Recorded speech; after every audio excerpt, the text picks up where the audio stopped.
നിന്നും കർത്താവിന് വിലപ്പെട്ട ദാസി ബാബ്ശ്രീ ജോസഫ് ഇപ്പോൾ ഒരു ഗാനം ആലപിച്ച് പാട്ന കർത്താവിന് വിലപ്പെട്ട ദാസിയെ ക്ഷണിക്കുന്നു. നമുക്ക് പ്രാർത്ഥനയായിരുന്നു ശ്രമിക്കാം.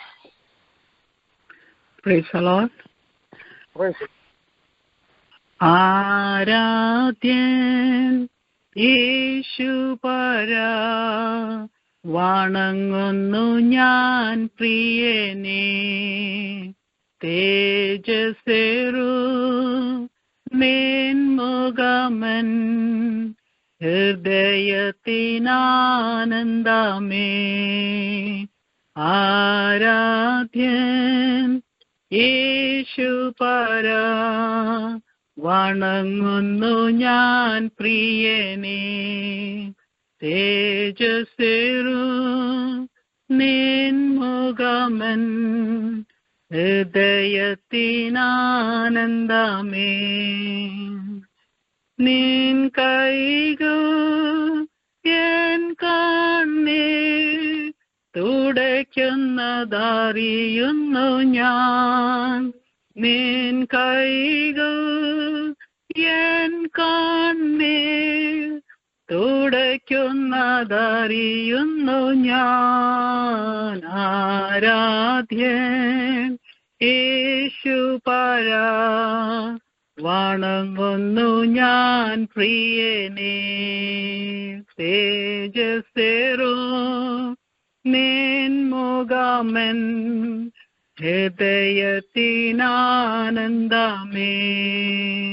നിൻ കരത്തിൽ ആശ്ലേഷം പകരുന്ന ബലമെന്നു.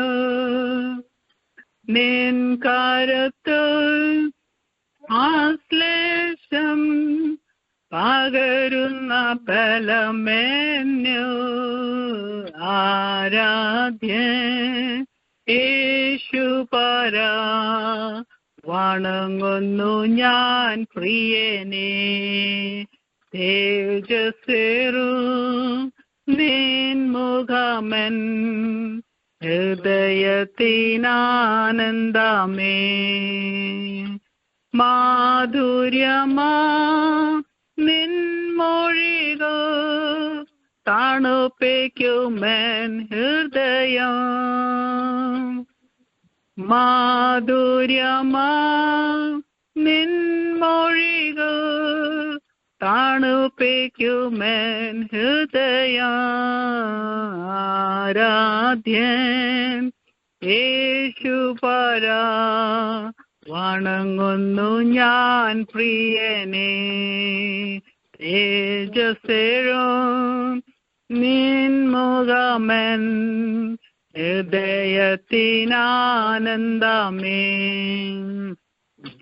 സന്നിധിയിൽ വസിച്ചോട്ടെ, പാദങ്ങൾ ചുംബിച്ചോട്ടെ. സന്നിധിയിൽ വസിച്ചോട്ടെ, പാദങ്ങൾ ചുംബിച്ചോട്ടെ. ആരാധ്യൻ യേശുപരാ വണങ്ങുന്നു ഞാൻ പ്രിയനേ, തേജസ്സേറു നിൻമുഖമൻ ഹൃദയത്തിനാനന്ദമേ. ആരാധ്യൻ യേശുപരാ വണങ്ങുന്നു ഞാൻ പ്രിയനേ, തേജസ്സേറു നിൻമുഖമൻ ഹൃദയത്തിനാനന്ദമേ.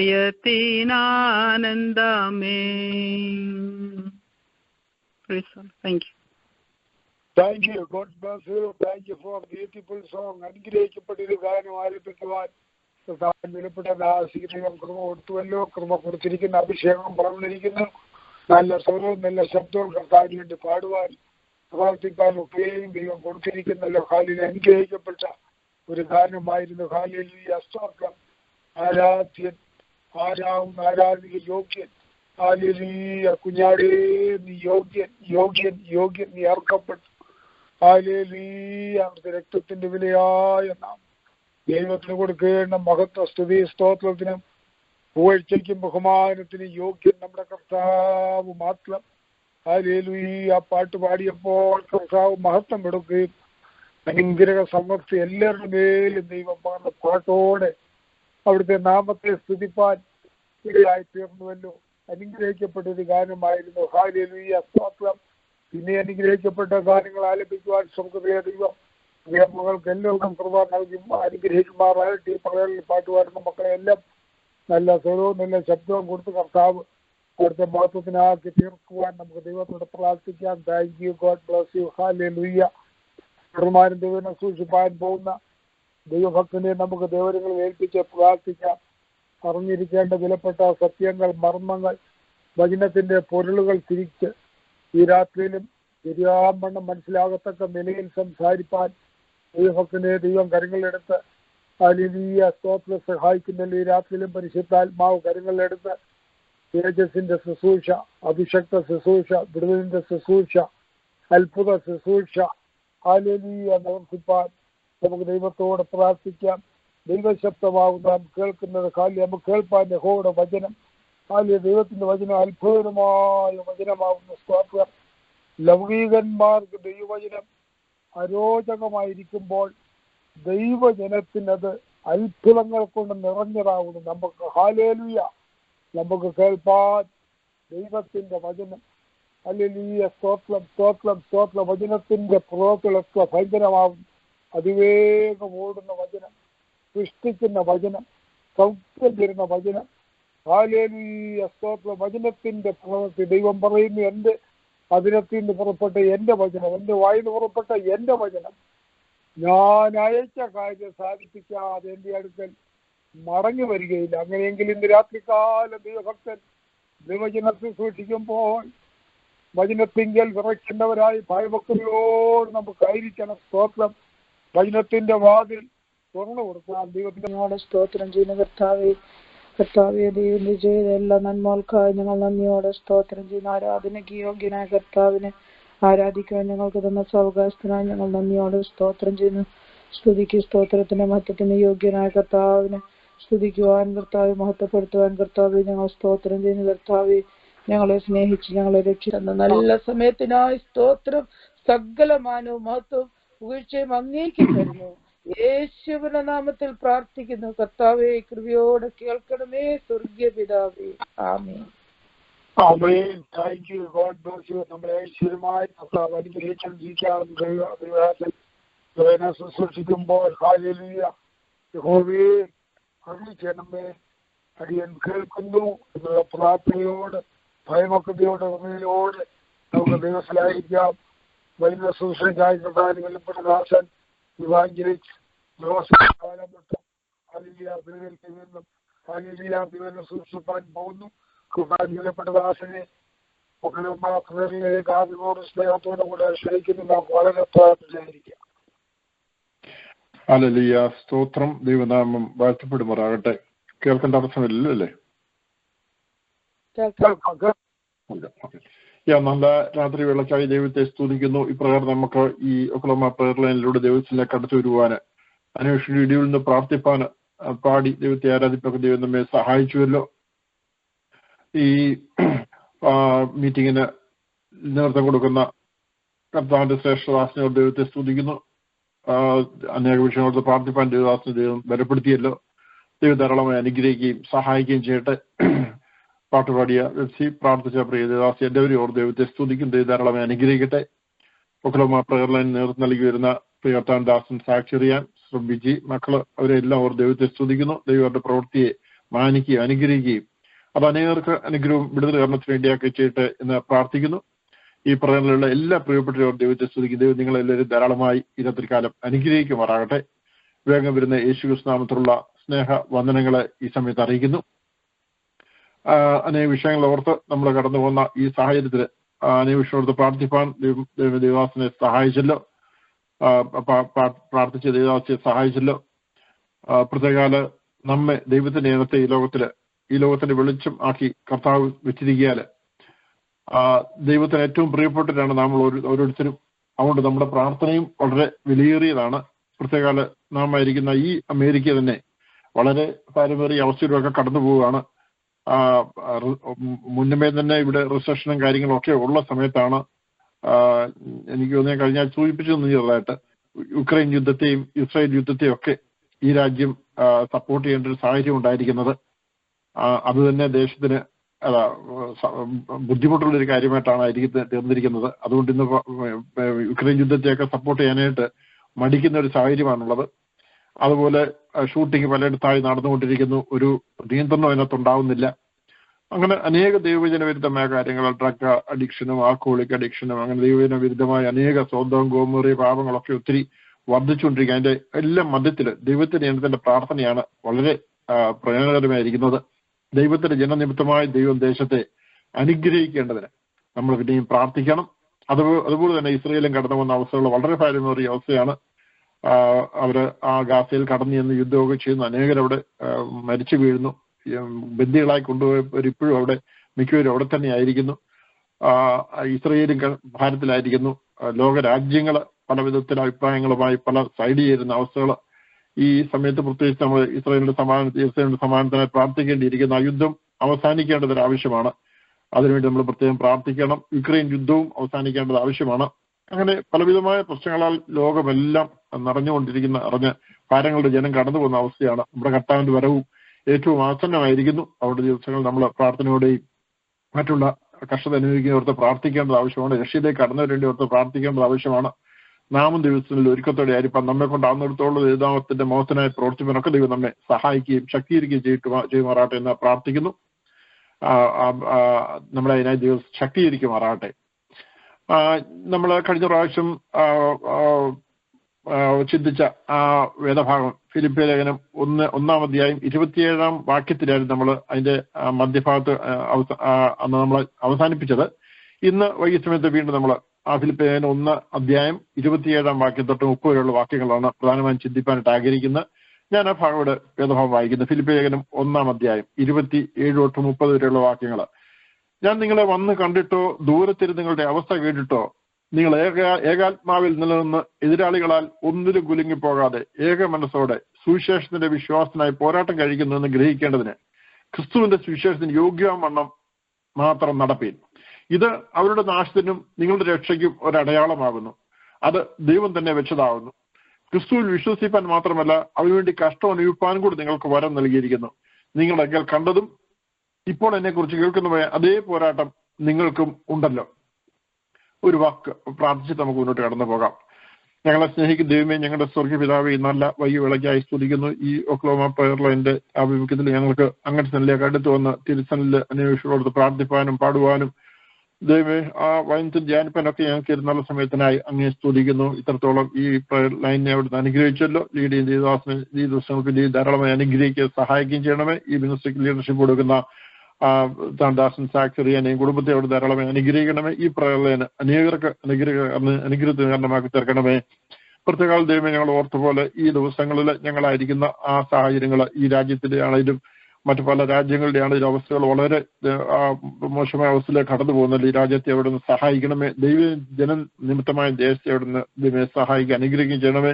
ഈ ദേശത്തിന്റെ പ്രസിഡന്റിനെയും ഭരണാധികാരികളെയും ലോ മേക്കേഴ്സിനെയും ഗവർണർമാരെയും എല്ലാം ദൈവം സഹായിച്ച് അവര് ദൈവപ്രകാരം ദൈവഭയത്തോടെ ഓരോ തീരുമാനങ്ങൾ എടുപ്പാൻ ജ്ഞാനത്തോടെ ഓരോ കാര്യങ്ങൾ ചെയ്യാനിടയാക്കണം. പ്രത്യേകാല ഇസ്രായേലുള്ള ബന്ധത്തില് അതുപോലെ യുക്രൈനുള്ള ബന്ധത്തിലും മറ്റ് ലോകരാജ്യങ്ങളുടെ ബന്ധത്തിൽ ഈ രാജ്യം ഇടപെടുമ്പോൾ അവിടുത്തെ ഇതുപോലുള്ള കാര്യങ്ങൾ മാത്രം ചെയ്യാൻ തക്കണം. ദേശത്തെ അവിടുന്ന് ദൈവദേശത്തിന്റെ ഭരണാധികാരികളെ അവിടുന്ന് സഹായിക്കണമേ. ഇസ്രായേലിലെ യുദ്ധത്തിന്റെ മധ്യത്തിൽ അനേകര് പട്ടു വീഴുന്നല്ലോ. ദൈവമേ ആ രാജ്യങ്ങളോട് കാരണമാണമേ. ദൈവമേ ഇസ്രായേലിന്റെ ആ ഭരണാധികാരികൾക്കും മറ്റ് ദേശങ്ങൾ മറ്റു രാജ്യങ്ങളുടെ ഭരണാധികാരികൾക്കും ഒക്കെ അവിടുന്ന് ജ്ഞാനം പകർന്നു കൊടുത്ത് ദൈവത്തിന്റെ ഹിതപ്രകാരം മാത്രം ഓരോ കാര്യങ്ങൾ ചെയ്യുവാൻ അവിടുത്തെ ഹിതം വിട്ടുമാറാതെ അവിടുത്തെ ഹിതം ചെയ്യാൻ തക്കണം. പ്രത്യേകാല ഇസ്രായേലിന്റെ ഭരണാധികാരികളൊക്കെ സഹായിക്കണമേ. ആ ദേശത്തു നിന്ന് ബന്ദികളായി പിടിച്ചുകൊണ്ടുപോയി വിട്ടയപ്പാൻ അവിടുന്ന് തുണയണമേ. അനേകര് ആ ദേശത്ത് കൊല്ലപ്പെട്ടല്ലോ. ദൈവമേ അനേകര് മുറിവേറ്റവരായിരിക്കുന്നവരെല്ലാം സഹായിക്കണം. ദൈവമേ ആ ഗാസയുടെ പ്രദേശത്തും അനേകര് ഈ ലോകത്ത് നിന്ന് മാറ്റപ്പെട്ടു പോയിക്കൊണ്ടിരിക്കുന്നു. കഷ്ടത്തിലും പ്രയാസത്തിലും ഭാരത്തിലും ബുദ്ധിമുട്ടിലായിരിക്കുന്നവർ ആഹാരത്തിനും കുടിക്കാൻ വെള്ളവും ഇല്ലാതെ കഷ്ടപ്പെടുന്ന കിടപ്പാടമില്ലാതെ കഷ്ടപ്പെടുന്നവരെല്ലാം അവിടുന്ന് സഹായിക്കണം. ഈ ദിവസങ്ങളിൽ അവസ്ഥയ്ക്ക് ഒരു മാറ്റം ഉണ്ടാവാൻ ഇടയാക്കണമേ. യുക്രൈൻ യുദ്ധം അവസാനിക്കേണ്ടത് ആവശ്യമാണല്ലോ. അവിടെ അവിടുത്തെ കരം പ്രവർത്തിക്കണം. അതേസമയം ലോകമെമ്പാടും പീഡിപ്പിക്കപ്പെടുന്ന ദൈവത്തിന്റെ ഇനത്തെ ഞങ്ങൾ ഓർക്കുന്നു. അവരെ സഹായിക്കുകയും അവിടുന്ന് ബലപ്പെടുത്തി പീഡിപ്പിക്കുക എഴുന്നേൽക്കുന്നവരെ വിട്ടുവീക്കുമാറാണമേ. ഇതൊരു കാലമായതിനു ഉപായങ്ങളായിരിക്കുമ്പോൾ അവിടുന്ന് ഞങ്ങളോട് സംസാരിക്കണമേ. അവിടുത്തെ ശബ്ദം കേട്ട് ബലപ്പെട്ട് അവിടുത്തെ ഇതപ്രകാരം സ്വീകരിപ്പാൻ ഞങ്ങളെ സഹായിക്കണം. വചനങ്ങളുടെ ഉള്ളങ്ങളോട് ഹൃദ്യമായി ഇടപെടുമാറാണ്. അടിയോടും കൂടി വന്നിരിക്കുന്ന എല്ലാവരോടും സംസാരിക്കണം. അവിടുത്തെ കുറവിൽ സൂക്ഷിക്കണം. അവരും ഇരിക്കണമേ. ഞങ്ങളെ സഹായിക്കണം. യേശു ക്രിസ്തു അപേക്ഷിക്കുന്ന കേൾക്കണം സ്വർഗപിതാവേ. ഹല്ലേലൂയ. നമ്മള് കഴിഞ്ഞ പ്രാവശ്യം ഫിലിപ്പിയിലെ 1-ാം അധ്യായം 27-ാം വാക്യത്തിൽ നമ്മൾ ചിന്തിച്ചു വന്നത്. അതിനകത്ത് 3 പോയിന്റുകൾ നമ്മൾ അതിനെ ചിന്തിച്ചു. 27-ാം വാക്യത്തിൽ നിന്ന് ഒന്ന് അനുയോജ്യത എന്നുള്ളതായിരുന്നു. സുവിശേഷത്തിന് യോഗ്യമണം മാത്രം നടപ്പിൻ എന്നാണ് നമ്മൾ അവിടെ ചിന്തിച്ചത്. ഇവിടെ ക്രിസ്തുവിന്റെ സുവിശേഷത്തിന് യോഗ്യമണം, അനുയോജ്യം വിധം ജീവിപ്പിൻ എന്നുള്ള കാര്യം നമ്മൾ ചിന്തിച്ചു. അതിനുശേഷം ഐക്യത അഥവാ സഹകരണം എന്ന വിഷയത്തെ ചിന്തിച്ചു. ഏക മനസ്സോടെ നമ്മൾ ദൈവനാമത്തിന് വേണ്ടി നിൽക്കേണ്ടതിന്റെ ആവശ്യകത, സ്ഥിരമായി ഏക മനസ്സോടെ പോരാടുക. ആത്മീയയുദ്ധത്തിൽ വിജയം ദൈവത്തിന്റെ ഏകോപിച്ചുള്ള തീവ്രമായ യജ്ഞത്തിലാണ് അധിഷ്ഠിതമായിരിക്കും ചിന്തിക്കടയെ തീർന്നു. ഏക മനസ്സ്, ഏക ചിന്ത, ഏകഭാവം, ഏക സ്നേഹം എന്നീ പദങ്ങളെ പറ്റിയൊക്കെ നമ്മൾ ചിന്തിച്ചു. അതിനകത്ത് 4 പോയിന്റുകൾ അതിനകത്ത് ചിന്തിച്ചത്: ഏകാത്മാവിൽ നിലനിൽക്കുക, ഏക മനസ്സുള്ളവരായിരിക്കുക, പ്രവൃത്തിയിലുള്ള ഐക്യത, വിശ്വാസത്തിന്റെ ഐക്യത. ആ ഭാഗങ്ങളൊക്കെ ചിന്തിച്ചു. ഇനി 3-ാം ഭാഗമാണ് ഇന്ന് നമ്മൾ ചിന്തിപ്പാൻ ആഗ്രഹിക്കുന്ന പ്രധാനമായിട്ട് സ്ഥായിയായ വിശ്വാസം, stand firm in your faith എന്നുള്ള ഭാഗമാണ്. അവിടെ 27-ാം വാക്യത്തിൽ നമ്മൾ വായിച്ചു വന്നപ്പോൾ, ഞാൻ നിങ്ങളെ വന്ന് കണ്ടിട്ടോ ദൂരത്തിരുന്ന് നിങ്ങളുടെ അവസ്ഥ കേട്ടിട്ടോ നിങ്ങൾ ഏകാത്മാവിൽ നിലനിന്ന് എതിരാളികൾ ഒന്നിലും കുലുങ്ങിപ്പോകാതെ ഏക മനസ്സോടെ സുവിശേഷത്തിന്റെ വിശ്വാസത്തിനായി പോരാട്ടം കഴിക്കുന്നു എന്ന് ഗ്രഹിക്കേണ്ടതിന് ക്രിസ്തുവിന്റെ സുവിശേഷത്തിന് യോഗ്യമാണ് നടത്തുന്നത്. അവിടെ നമ്മൾ വായിച്ചത് കുലുങ്ങിപ്പോകാതെ ഇരിക്കേണ്ട, സ്ഥിരതയോടെ ആയിരിക്കേണ്ട ഒരു കാര്യത്തെ പറ്റിയോട് പറഞ്ഞു വരുന്നത്. അപ്പം ദൈവജനത്തിന് നേരിടുന്ന എതിർപ്പിന്റെയും പീഡയുടെയും മധ്യേ സ്ഥായിയായ വിശ്വാസത്തിൽ ക്രിസ്തുവിന് വേണ്ടി ധൈര്യമായി നിൽക്കുവാൻ പൗലോസ് ഇവിടെ പ്രബോധിപ്പിക്കുന്നു. അചഞ്ചലമായ വിശ്വാസമാണ് നമ്മുടെ ശത്രുവിനെ ജയിച്ചടക്കാനുള്ള 3-ാമത്തെ ഘടകമായിട്ട് നമുക്ക് കാണാൻ സാധിക്കുന്നത്. 28-ാം വാക്യത്തിൽ കാണുന്നത്, ഇത് അവരുടെ നാശത്തിനും നിങ്ങളുടെ രക്ഷയ്ക്കും ഒരടയാളമാവുന്നു, അത് ദൈവം തന്നെ വെച്ചാവും നമ്മൾ വായിക്കുന്നുണ്ട്. അപ്പൊ ക്രിസ്തീയ ജീവിതത്തിനെതിരായി ഉയരുന്ന പ്രതികൂലങ്ങളിൽ നമ്മുടെ പ്രതികരണം അത് 3 വിധ കാര്യങ്ങളുടെ ഒരടയാളമേ നമുക്ക് കാണാൻ സാധിക്കും. ഒന്ന്, പോരാട്ടത്തിൽ പിന്തിരിയാതെ ഉറച്ചു നിൽക്കുന്ന വിശ്വാസികളുടെ ധൈര്യം.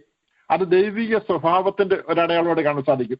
പോരാട്ടത്തിൽ പിന്തിരിയാതെ ഉറച്ചു നിൽക്കുന്ന വിശ്വാസികളുടെ ധൈര്യം ദൈവിക സ്വഭാവത്തിന്റെ അടയാളമായി കാണാൻ സാധിക്കും. അപ്പൊ എല്ലാ വിശ്വാസികൾക്കും തീഷ്ണത ആവശ്യമാണ്. തന്നെ വീണ്ടെടുത്ത രക്ഷകന് വേണ്ടി കത്തിയെരിയുന്ന ഒരു ഹൃദയം ഒരുവനില്ലെങ്കിൽ അവരുടെ വിശ്വാസീയതം ശരിയായ പാതലെന്ന് പറയാൻ കഴിയത്തില്ല. കാരണം രക്ഷിക്കപ്പെട്ട വിശ്വാസിയായതിനു ശേഷം എങ്ങനെയും നമുക്ക് ജീവിച്ചു പോയാൽ മതി, അല്ലെ അവസ്ഥയോടെ ജീവിച്ചു പോയാൽ മതി എന്ന് പറയുന്നത് ഒരു യഥാർത്ഥ ഒരു വിശ്വാസിയുടെ ജീവിതമായിട്ട് കാണാൻ കഴിയത്തില്ല. അപ്പം വിശ്വാസികൾക്കുള്ളിൽ ഒരു തീഷ്ണത വേണം. ആ തീഷ്ണത ഉള്ളവരാണ് യഥാർത്ഥമായ കർത്താവിനെ പിൻപറ്റുന്ന ഒരു വിശ്വാസി. യോഹന്നാന്റെ സുവിശേഷം 2:17 നമ്മൾ ഇങ്ങനെ വായിക്കുന്നുണ്ട്, നിന്റെ ആലയത്തെക്കുറിച്ചുള്ള എരിവ് എന്നെ തിന്നുകളയുന്നു. ഞാൻ ആ വാക്യത്തിലേക്കൊന്നും പോകാനല്ല എടുത്തത്. അപ്പൊ എന്ന് പറഞ്ഞ അരുമനാഥന്റെ ശിഷ്യയാണല്ലോ നമ്മൾ ക്രിസ്ത്യാനികൾ. അപ്പൊ നമ്മൾ ഓരോരുത്തരിലും നമ്മുടെ രക്ഷിതാവിന്റെ ധൈര്യവും തീഷ്ണതയും ദാഹവും മറ്റുള്ളവരോടുള്ള മനസ്സലിവ് തുടങ്ങി കർത്താവിലുള്ള ഗുണഗണങ്ങളൊക്കെ ഉണ്ടായിരിക്കുകയും അതിൽ നാം അനുദിനം വർദ്ധിച്ചു വരികയും ചെയ്യേണ്ടത് ആവശ്യമാണ്. അപ്പൊ ദൈവജന വിരുദ്ധമായ കാര്യങ്ങൾ സഭയ്ക്കുള്ളിലോ പുറത്തോ ദൈവജനത്തിന്റെ മധ്യമോ കാണുമ്പോൾ ദൈവജന സംബന്ധമായ ഒരു തീഷ്ണത അല്ലെങ്കിൽ എരിവ് നമുക്കുണ്ടാകാനിടയായി തീരണം. പുതിയ നിയമവിശ്വാസികൾ നാം കർത്താവിന്റെ കൽപ്പനകൾ അനുസരിക്കുന്ന കാര്യത്തിൽ പ്രത്യേക നിങ്ങൾ പോയി സകല സൃഷ്ടികളോട് സുവിശേഷം അറിയിക്കണമെന്ന കർത്താവിന്റെ അവസാന കൽപ്പന അനുസരിച്ച് മറ്റുള്ളൊരു സുവിശേഷം അറിയിക്കുന്ന കാര്യത്തിൽ നാം ഓരോരുത്തരും എരിവും ഉള്ളവരായിരിക്കേണ്ടത് അത്യാവശ്യമായ ഒരു കാര്യമാണ്. രണ്ടാമത്, എതിരാളികളുടെ എതിർപ്പിൽ നാം കുലുങ്ങാതെ ധൈര്യത്തോടെ നിൽക്കുന്നുവെങ്കിൽ ശത്രു പരാജിതനാണെന്നുള്ളതിന്റെ ഒരടയാളമേ കാണാൻ സാധിക്കും. എതിരാളികളുടെ എതിർപ്പിൽ നാം കുലുങ്ങാതെ ധൈര്യത്തോടെ നിൽക്കുന്നുവെങ്കിൽ ശത്രു പരാജിതനാണെന്നുള്ളതിന്റെ അടയാളമായി നമുക്ക് കാണാൻ സാധിക്കും. അപ്പം ഗോലിയാത്ത് ഇസ്രായേൽ സൈന്യങ്ങൾക്കെതിരെ വെല്ലുവിളി നടത്തിയത് 40 ദിവസങ്ങളായിരുന്നു. ആ ദിവസങ്ങളിലൊന്നും ഭയപ്പെട്ടിരുന്ന ഇസ്രായേലിന്റെ ഭാഗത്തു നിന്ന് ആർക്കും ഗോലിയാത്തിന്റെ വെല്ലുവിളിക്ക് മറുപടി നൽകാൻ കഴിയായിരുന്നപ്പോൾ ഫെലിസ്തീർ കരുതിയത് അവർ ജയാളികളായി എന്നായിരുന്നു. എന്നാൽ ഗോലിയാത്തിന്റെ വെല്ലുവിളി ഏറ്റെടുക്കുവാൻ ധൈര്യത്തോടെ അഭിഷിക്തനായ ദാവീദ് മുന്നോട്ട് വന്നപ്പോൾ ഫെലിസ്തീർ സൈനികர்கள் ആശങ്കയും ഭയവും ഉണ്ടാകുന്നതിനിടയായി തീർന്നു. അപ്പം എതിർപ്പിന്റെ പദ്ധതി കുലുങ്ങാതെ ധൈര്യത്തോടെ നിൽക്കുന്നെങ്കിൽ ശത്രുവിടെ പരാജയരായി തീരും. അതാണ് ദൈവത്തിന് നമ്മൾ പഠിപ്പിക്കുന്നത്. യാക്കോബ് ലേഖനം 4 7 നാം ഇങ്ങനെയാണ് വായിക്കുന്നത്, ആകയാൽ നിങ്ങൾ ദൈവത്തിന് കീഴടങ്ങുവിൻ, പിശാചിനോട് എതിർത്ത് നിൽപ്പീൻ, എന്നാൽ അവൻ നിങ്ങളെ വിട്ട് ഓടിപ്പോകും. അപ്പൊ പിശാചിനെയും ലോകത്തെയും പാപത്തെയും മരണത്തെയും ജയിച്ച യേശുക്രിസ്തു നാം ജയാളികളാണെന്നുള്ള വലിയ ബോധ്യം എല്ലായ്പ്പോഴും നമ്മെ ഭരിക്കുവാൻ ഇടയായിത്തീരണം.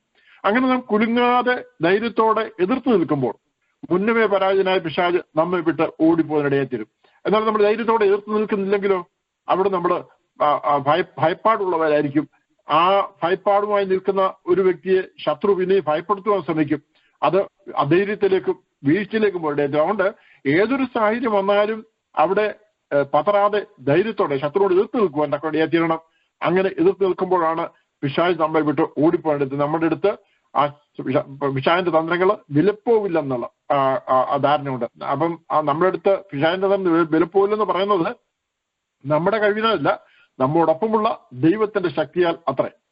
മൂന്നാമത് നമുക്ക് ചിന്തിക്കാൻ കഴിയും, നാം ദൈവത്താൽ വിടുവിക്കപ്പെട്ടിരിക്കുന്നുവെന്ന് അത് ഉറപ്പ് നൽകുന്നു. അത് നമ്മുടെ ഭദ്രതയ്ക്ക് ദൈവം വെച്ചൊരു അടയാളമാകുന്നു. അത് ക്രിസ്തുവിലുള്ള വിശ്വാസം തുറന്നുകൊണ്ടിരിക്കാൻ വീട് നമ്മോട് ആവശ്യപ്പെട്ട് നമുക്ക് കാണാൻ സാധിക്കും. 29-ാം വാക്യത്തിലേക്ക് കടന്നു വരുമ്പോൾ ക്രിസ്തുവിൽ വിശ്വസിക്കുവാൻ മാത്രമല്ല അവനുവേണ്ടി കഷ്ടം അനുഭവിക്കാനും കൂടെ നിങ്ങൾക്ക് വരം നൽകിയിരിക്കുന്നു. അപ്പൊ വിശ്വസിക്കുക എന്നത് ഒരു വർത്തമാനകാല ക്രിയയായിട്ട് നമുക്ക് കാണാൻ സാധിക്കും. ക്രിസ്തുവിലുള്ള വിശ്വാസം അത് തുടർന്നുകൊണ്ടിരിക്കുക എന്ന സാരം. അപ്പം ആ വിശ്വാസം നമ്മുടെ ജീവിതാവസാനം വരെ തുടർന്നുകൊണ്ടിരിക്കേണ്ടതാണ്. അപ്പൊ ഇവിടെ വരം നൽകിയിരിക്കുന്നു എന്ന ഭാഷ ചെയ്തിരിക്കുന്ന ആ ഗ്രീക്ക് പദത്തിന് അവിടെ നമുക്ക് ആനുകൂല്യം, പ്രീതി, കൃപ എന്നുള്ള അർത്ഥമായിട്ട് കാണാൻ സാധിക്കും. ക്രിസ്തുവിൽ വിശ്വസിക്കുക എന്നതും അവനുവേണ്ടി കഷ്ടം സഹിക്കുക എന്നതും ഒരു കൃപയാണ്. ക്രിസ്തുവിൽ വിശ്വസിക്കുന്ന എല്ലാവരും ഏതെങ്കിലും നിലയിൽ ക്രിസ്തുവിന് വേണ്ടി കഷ്ടം അനുഭവിച്ചേ തീരത്തുള്ളൂ. അത് ഫിലിപ്പി ലേഖനം 3:15 നാം വായിക്കുന്ന പോലെയുള്ള ദൈവം നൽകുന്ന കഷ്ടാനുഭവങ്ങളുടെ കൂട്ടായ്മ എന്നാണ് നമുക്ക് കാണാൻ സാധിക്കും. പൂർണ്ണഹൃദയത്തോടെ ദൈവത്തെ സേവിക്കുന്ന ഒരു ക്രിസ്ത്യാനി കഷ്ടങ്ങളുടെ കടന്നു പോകേണ്ടി വരുന്നത് ദൈവിക ശിക്ഷ ലഭിക്കുന്നുണ്ടല്ല, കൃപയാൽ രക്ഷിക്കപ്പെട്ടിരിക്കുന്ന തെളിവാണത്. ഒരു ക്രിസ്ത്യാനി കഷ്ടങ്ങളെ കടന്നു പോകുമ്പോൾ എല്ലായ്പ്പോഴും നമുക്ക് പറയാൻ പറ്റില്ല ദൈവിക ശിക്ഷയാണെന്ന് പറയാൻ പറ്റില്ല. എന്നാൽ അത് രക്ഷിക്കപ്പെട്ടു എന്നുള്ള ഒരു തെളിവായിട്ട് നമുക്ക് കാണാൻ സാധിക്കും. പുതിയ നിയമത്തിലുടനീളം പീഡ അനുഭവിക്കുന്ന സഭയെ നമുക്ക് കാണാൻ സാധിക്കും. യോഹന്നാൻ സുവിശേഷം 16:33 വരുമ്പോൾ കർത്താവ് പറയുന്ന ലോകത്തിൽ നിങ്ങൾക്ക് കഷ്ടമുണ്ട് എന്ന് പറഞ്ഞിരിക്കുന്നത് കാണാൻ സാധിക്കുന്നുണ്ട്. അപ്പോസ്തല പ്രവൃത്തികൾ 14:22 നാം അനേക കഷ്ടങ്ങളിൽ കൂടി ദൈവരാജ്യത്തിൽ കടക്കേണ്ടതാകുന്നു എന്ന് നമ്മൾ വായിക്കുന്നുണ്ട്. അപ്പൊ ക്രിസ്ത്യ ജീവിതത്തിലെ കഷ്ടതകളും പരിശോധനകളും നമ്മുടെ ജീവിതത്തിൽ ദൈവം വെച്ചിരിക്കുന്ന ശുദ്ധീകരണ പ്രക്രിയയുടെ ഭാഗമായി നമുക്ക് കാണേണ്ടിയിരിക്കുന്നു.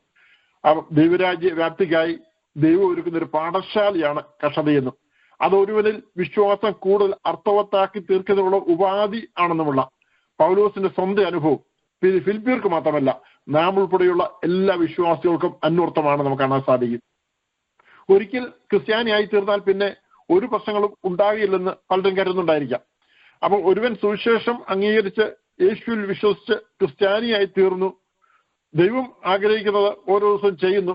എന്നാൽ പെട്ടെന്ന് കാര്യങ്ങൾ മാറി മറിയുമ്പോൾ, കാര്യങ്ങളെല്ലാം എതിരായിത്തീരുമ്പോൾ, ജോലി നഷ്ടപ്പെടുമ്പോൾ, രോഗിയായിത്തീരുമ്പോൾ, ബന്ധുമിത്രാദികൾ എതിരായിത്തീരുമ്പോൾ, മറ്റുള്ളവർ പരിഹസിക്കുമ്പോൾ, കുറ്റപ്പെടുത്തുമ്പോൾ, കാരണം കൂടാതെ മറ്റുള്ളവർ ആക്രമിക്കുമ്പോൾ, പരീക്ഷയോട് എതിർത്ത് നിൽക്കുന്ന നിമിത്തം ഉണ്ടാകുന്ന ഭാരമേറിയ ശാരീരിക മാനസിക പ്രയാസങ്ങൾ വരുമ്പോൾ ജഡത്തോട് എതിർത്ത് നിൽക്കുക അതൊരു നിസ്സാര കാര്യമല്ല. പലപ്പോഴും അത് ബുദ്ധിമുട്ടേറിയ കാര്യം തന്നെയായിരിക്കും. അത് ഈ സ്പിൻ സൈക്കിൾ നമ്മൾ പറയുമല്ലോ, നമ്മുടെ ക്ലോത്ത് വാഷ് ചെയ്യുന്ന വാഷിംഗ് മെഷീനിൽ അതിനകത്തൊരു സൈക്കിളാണ് സ്പിൻ സൈക്കിൾ. അപ്പം കാര്യങ്ങളൊക്കെ നോർമലായിട്ട് ഇങ്ങനെ പോയിക്കൊണ്ടിരിക്കുമ്പോൾ ഈ സ്പിൻ സൈക്കിൾ പോലെ ഒരു അവസ്ഥ ജീവിതത്തിലേക്ക് കടന്നു വരുമ്പോൾ അത് വളരെ ബുദ്ധിമുട്ടും ഭാരവും പ്രയാസവും ഒക്കെ ഉണ്ടാക്കും. അപ്പൊ ഇതിന്റെ എല്ലാം മധ്യത്തിലാണ് അപ്പോസ്തലൻ പൗലോസ് പറയുന്നത് നിങ്ങൾ ഉറപ്പോടെ നിൽക്കണമെന്ന്. നിങ്ങൾ ഏകാത്മാവിൽ നിലനിന്ന് എതിരാളികളാൽ ഒന്നിനും കുലുങ്ങി പോകാതെ ഏകമനസ്സോടെ സുവിശേഷത്തിന്റെ വിശ്വാസത്തിനായി പോരാട്ടം കഴിക്കുന്ന പറഞ്ഞിരിക്കുന്നത്. അപ്പൊ 29-ാം വാക്യത്തിൽ വായിച്ചാൽ അത് ദൈവം തന്നെ വെച്ചതാകുന്നു. ക്രിസ്തുവിൽ വിശ്വസിപ്പാൻ മാത്രമല്ല അവന് വേണ്ടി കഷ്ടം അനുഭവിപ്പാനും കൂടെ നിങ്ങൾക്ക് വരം നൽകിയിരിക്കുന്നു. അപ്പൊ ഫിലിപ്പിയർ കടന്നു പോകുന്ന എല്ലാ സാഹചര്യങ്ങളും ദൈവം അനുവദിച്ചിട്ടാണ് കടന്നു പോകുന്നത്. ദൈവം മാത്രമാണ് തന്റെ ജനത്തിന്റെ സകല കാര്യങ്ങളും നിയന്ത്രിക്കുന്നത്. ദൈവമാണ് തന്റെ ഏകജാതന പുത്രനെ ഈ ലോകത്തിലേക്ക് അയച്ച് രക്ഷ സാധ്യമാക്കി തീർത്തത്. ദൈവമാണ് തന്നെ തിരഞ്ഞെടുക്കപ്പെട്ട അപ്പോസ്തലന്മാരുടെ സുവിശേഷം അറിയിച്ച് അവർക്ക് അത് രക്ഷാകാരണമാക്കി തീർത്തത്. ദൈവമാണ് പരിശുദ്ധാത്മാവിനെ അവരിലേക്ക് അയച്ച് അവരിൽ വസിക്കുവാനും അവരെ ആത്മീയ വളർച്ചയിലേക്കും പക്വതയിലേക്കും നടത്തിയത്. അവരുടെ വിശ്വാസം നിമിത്തമായി കഷ്ടതയിലൂടെ കടന്നു പോകുവാനും ദൈവമാണ് അനുവദിച്ചത്. ദൈവം തന്റെ ജനത്തിന്റെ മേൽ ദോഷം അയക്കുന്ന ദൈവമല്ല. എന്നാൽ ദൈവം നാം കഷ്ടത്തിലൂടെ കടന്നു പോകാൻ പലപ്പോഴും അനുവദിക്കും. അപ്പം അതേസമയം ദൈവം പാപത്തിൽ അവപ്രാന്തം കൊണ്ട് നമ്മെ പരീക്ഷിക്കുന്ന ദൈവമല്ല. അപ്പൊ ഈ ലോക ജീവിതത്തിൽ കഷ്ടത്തിലൂടെ കടന്നുപോയി ദിവ്യ സ്വഭാവത്തിന് കൂട്ടാളികളായി തീരുന്നവര് ഈ ലോകത്തിലെ അല്പകാലത്തേക്കുള്ള കഷ്ടതയുള്ള ജീവിതത്തിന് ശേഷം പിന്നെ ഒരിക്കലും കഷ്ടതയോടെ കടന്നു പോകേണ്ടി വരാത്ത ഒരവസ്ഥയിലേക്ക് കടന്നു പോകും. അവൻ പൊന്നുരുക്കി ശുദ്ധീകരിക്കുന്ന പോലെ, കീടം നീക്കി ശുദ്ധീകരിക്കുന്ന പോലെ അഗ്നിശോധനയുടെ കടന്നു പോകേണ്ട സാഹചര്യം ഉണ്ടാകാം. പക്ഷെ അതൊക്കെ നമ്മെ ഒരു നല്ല സൃഷ്ടിയാക്കി തീർക്കുവാൻ, ദൈവത്തിന് കൊള്ളാവുന്നവരാക്കി തീർക്കുവാൻ വേണ്ടി അനുവദിക്കുന്നതാണെന്നുള്ളതായിരുന്നു നാം മറന്നു പോകരുത്. 1 പത്രോസ് ലേഖനം 4-ാം അധ്യായം അതിന്റെ 13-ാമത്തെ വാക്യത്തിൽ ഇങ്ങനെ നമ്മൾ വായിക്കുന്നുണ്ട്: ക്രിസ്തുവിന്റെ കഷ്ടങ്ങൾക്ക് പങ്കുള്ളവരാകും തോറും സന്തോഷിച്ചുകൊള്ളുവിൻ, അങ്ങനെ നിങ്ങൾ അവന്റെ തേജസ്സിന്റെ പ്രത്യക്ഷതയിൽ ഉല്ലസിച്ച് ആനന്ദിപ്പാൻ ഇടവരും. അപ്പോഴേ ഇവിടെ അല്പകാലത്തേക്കുള്ള കഷ്ടങ്ങൾ അതിൽ പങ്കുള്ളവരാകും തോറും സന്തോഷിച്ചുകൊള്ളുവാനാ പറഞ്ഞിരിക്കുന്ന അപ്പോസ്തലൻ. അങ്ങനെ നിങ്ങൾ അവരുടെ തേജസ്സിന്റെ പ്രത്യക്ഷതയിൽ ഉല്ലസിച്ച് ആനന്ദിപ്പാൻ ഇടവരും. അതിനുശേഷം 14-ാം വാക്യത്തിൽ വരുമ്പോൾ ക്രിസ്തുവിന്റെ നാമം ഹേതുവായി നിന്ന് സഹിക്കേണ്ടി വന്നാൽ നിങ്ങൾ ഭാഗ്യവാന്മാർ. അപ്പോഴ് പലപ്പോഴും ലോകത്തിൽ ദൈവത്തിന്റെ ജനത്തിന് കഷ്ടത ഉണ്ടാകുമ്പോൾ അതിന് പിറുപിറുക്കുന്നവരും അതില് ബുദ്ധിമുട്ടുന്നവരും അല്ലെങ്കിൽ എന്തുകൊണ്ട് എനിക്ക് ഇത് വന്നു എന്നൊക്കെ ചോദ്യം ചെയ്യുന്നവരൊക്കെ കാണും. എന്നാൽ ഇവിടെ പറഞ്ഞിരിക്കുന്ന ക്രിസ്തുവിന്റെ നാമം ഹേതുവായി നിന്ന് സഹിക്കേണ്ടി വന്നാൽ നിങ്ങൾ ഭാഗ്യവാന്മാർ എന്നാണ് പറഞ്ഞിരിക്കുന്നത്. മഹത്വത്തിന്റെ ആത്മാവായ ദൈവാത്മാവ് നിങ്ങളുടെ മേൽ ആവസിക്കുന്നുവല്ലോ.